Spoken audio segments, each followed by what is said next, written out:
So in this video, I'll just quick go through because I'm a bit packed in time. So therefore, I'll just write the first question, a over s plus a. Alright, and we are actually asked to actually find the z transfer equivalence transfer function. This is in the s domain. I'll just write as g of s, maybe h of s equals to this thing. And this thing over here, if you still remember, is your low pass filter. Okay. So the first step I will do is to define the number of order. Over here, this is one order larger than this. Therefore, I know that straight away I will need one more zeros. Alright, because this order, the order of pole is larger than order of 0. Okay, by 1. Okay, so I'll just add in one more 0, which is s plus infinity divided by s plus a. Okay, so the number of order is one pole larger than the number of order of pole is one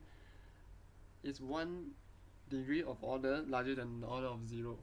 Alright, if you don't know anything, if you don't find it very useful or don't know what I'm talking, you just watch part I think part 9 l9v2, okay, and l9v3. You just go and watch that video first before coming here, because I just want to touch up finish already. Alright, so the next step I will do is I just write it as a s minus infinity. Alright, over here I'll just write as s minus a.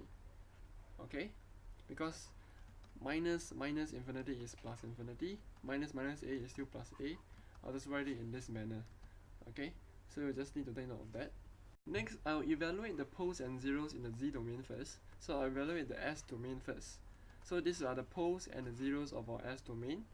So in order to do this, I'll just change that. If you still remember, s is equals to z, so I'll just change to z, and then minus, if you know that minus infinity is actually, if you change to z is equals to e minus at, right? So I shouldn't have done that, but for this case, this thing over here, you will change it as e minus infinity. Alright, the e minus infinity, you just bring it to over here. The rest is e to the power of t, and that's it. Okay, over here is e to the negative at. Okay, if you don't understand anything, still just watch back the previous videos. Alright, these 3 videos, once you watch this, I think you can fly already. Okay, so, and we know that e minus infinity t, which is in the previous 2 videos, we state that it is equals to negative 1. Alright, because in the s domain, which is s domain minus infinity, right, which is very far. Alright, if you're, sorry, it should be the frequency, sorry. Yeah, that's why, because very tough to say lah.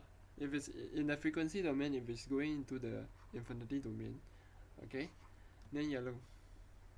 Never mind, I'll not prove to you anything. In the previous 2 videos, you just go and watch. Okay, I'm lazy to say. Alright, so it's equals to negative 1. Alright, so let's write it out as z minus 1. Okay, so this thing over here, if it's in the z domain, is equals to this one. So s, I'll change it to z, minus infinity, I change it to minus 1 in the z domain. Okay, it's just something that you need to just take note. If you don't want to take note, you just memorize. Okay, and then after that, I'll evaluate the bottom one. So s, I change it, this s over here, I change it to z. Okay, so z minus a, I can change it to e minus at. That's it. Okay, e minus at. And just shift it over here. You need a constant k. Alright, and this whole thing fully is your hz. But therefore, you need to find your k also. So in order to find your k, I'll just evaluate on this thing. If you still remember, when you want to find your k, just take the pure transfer function. Don't include your hidden zeros. Don't include this. Okay, just take the pure one will do. Alright, and when s is equals to 0, alright, you have what? A plus 0 plus a. S is equals to 0 ma. You have a over a, which is equals to 1. Alright, and then if you were to, so this value over here will be equals to your for example, if I were to paste this over here, if I want to find my if I want to find my k, sorry, this will be equals to 1, okay?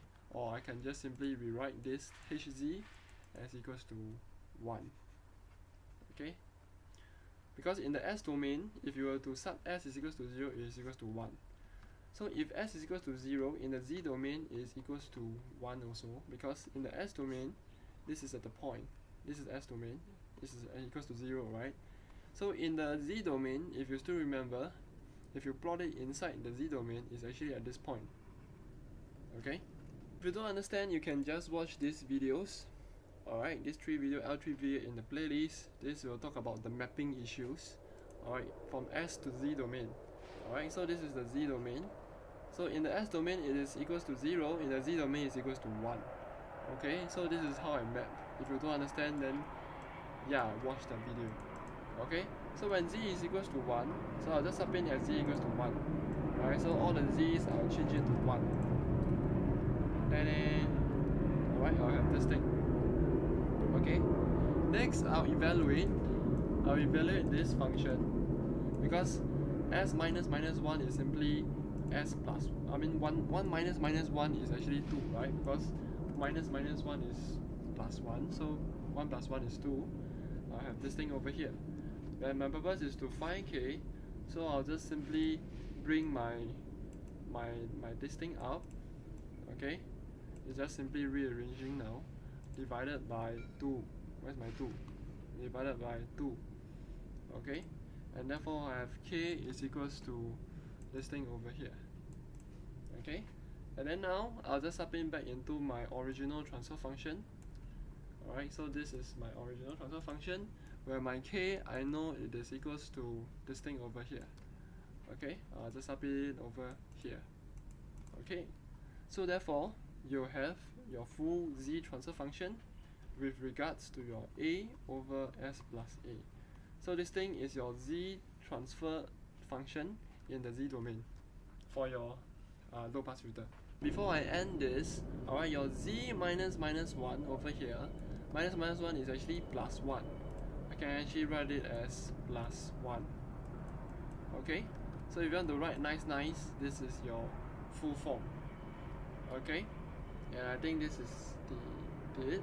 And in the next video, I'll do another example to illustrate to you something else. See you there.